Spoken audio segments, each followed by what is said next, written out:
Hello everyone, good morning and welcome my back to channel. আমি সোমা। এখন ঘড়িতে সকাল 7টা বাজে। আজ শনিবার। এখন থেকে আমি ব্লগটা স্টার্ট করছি, তোমরা ব্লগটা দেখতে থাকো। দেখো বন্ধুরা, আজ সকাল থেকে খুব মেঘ, সকাল থেকে খুব বৃষ্টি হচ্ছে। আকাশের অবস্থা সেমন একটা ভালো নয়। তো গাইজ, আমি ফ্রেশ হয়ে চলে এসেছি। এখন আমি আমাদের বাড়ির ছোট্ট গপু সোনাকে ঘুম থেকে তুললে বিস্কুট জল খেতে দেব। দেখো বন্ধুরা, এবার আমি গপু সোনার মুখটা ভালো করে ধুয়ে দিচ্ছি। তারপর আমি দেখো মুছেও দিচ্ছি ভালো করে।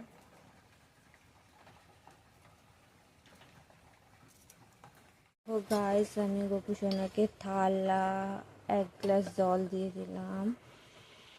একটু গাইস দেখো, আমি একটু সুন্দর করে ফুল দিয়ে সাজিয়ে দিলাম, কারণ গপু সোনা ফুলের মধ্যে থাকতে খুব ভালোবাসে। সেজন্য আমি একটু তাকে ফুল দিয়ে সাজিয়ে দিলাম। তারপর গাইস, আমি গপু সোনাকে বিস্কুট দিয়ে দিলাম।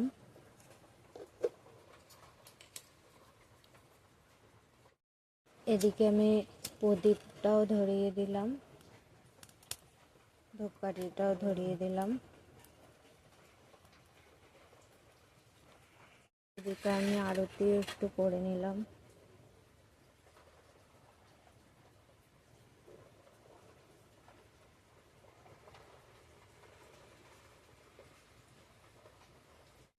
এদিকে আমি একটু প্রণাম জানিয়ে নিলাম। তারপর গাইস দেখো, আমরা চা খেতে বসে পড়েছি, আমি আর আমার মা। চাটা আজকে মাই করলো। দেখা যাচ্ছে না, দেখা যাচ্ছে না গাইস। দেখো, এদিকে বৃষ্টি হয়েই যাচ্ছে। এখন আবার আগের থেকে জোরে জোরে বৃষ্টি হচ্ছে।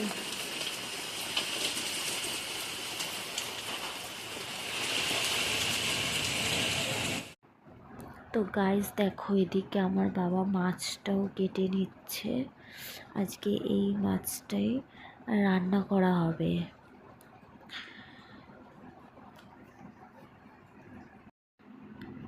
এই মাছটার নাম কি আমি ঠিক জানি না। তোমরা যদি জেনে থাকো তাহলে মাছটার নাম আমাকে কমেন্ট করে জানিও। ভালোই লাগে বেশ খেতে মাছটা। তো গাইস, আমি একেবারে চলে এসেছি সকালে ব্রেকফাস্ট করতে। এই যে ভাত, চাল কুমড়ো ভাজা আর একটি ডিম সিদ্ধ। খাওয়াটা একটু দেখি। বাবা, ভাতগুলো কি শক্ত!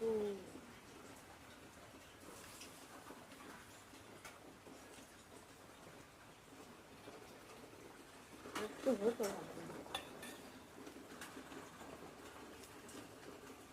তো গাইস, আমাদের এখানে কারেন্টও নেই, তাই ঠিক মতন ভিডিও শ্যুট করতে পারছি না। বাইরে আসলাম, চলো তোমাদেরকে বাইরের দৃশ্যটা একটু দেখাই। সো বন্ধুরা দেখো, রাস্তাঘাট পুরো ফাঁকা, তেমন লোকজন নেই। বৃষ্টির জন্য কেউ বাইরে পর্যন্ত বেরোচ্ছে না।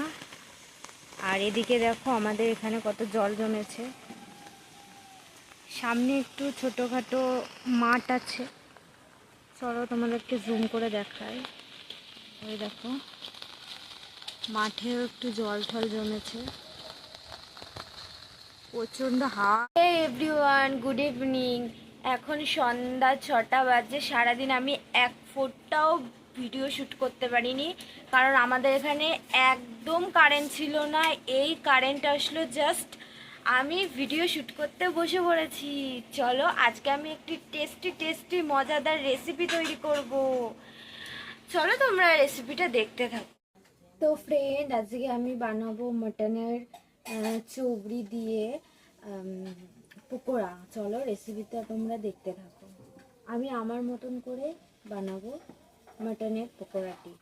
তো ফ্রেন্ড, প্রথমে দেখো আমি চাল বাটা নিয়ে নিয়েছি, তার মধ্যে নিয়েছি পেঁয়াজ কুচি, রসুন কুচি আর লঙ্কা কুচি।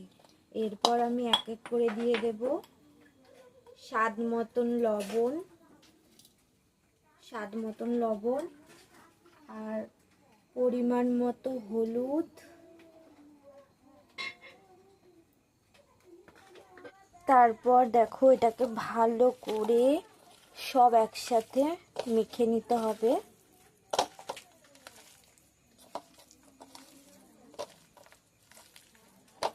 তার মধ্যে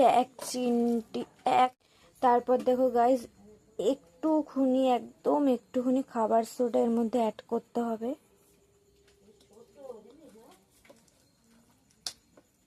দেখো ফ্রেন্ড, এক এক করে আমি পকোড়াগুলো তেলের মধ্যে দিচ্ছি।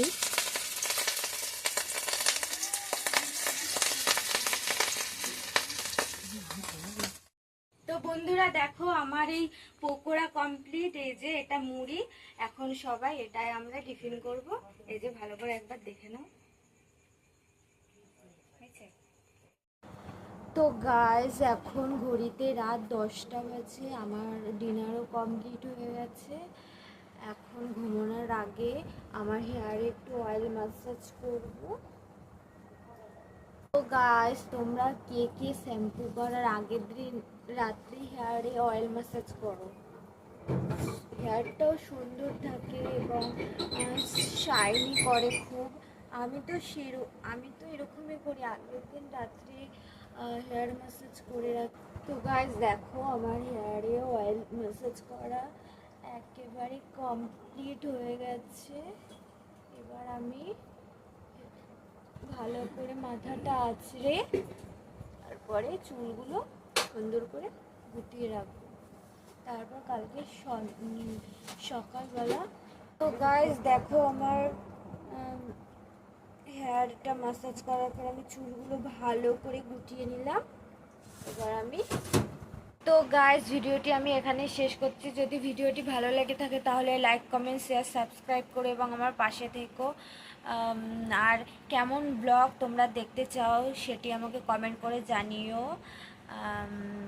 Bye bye, good night.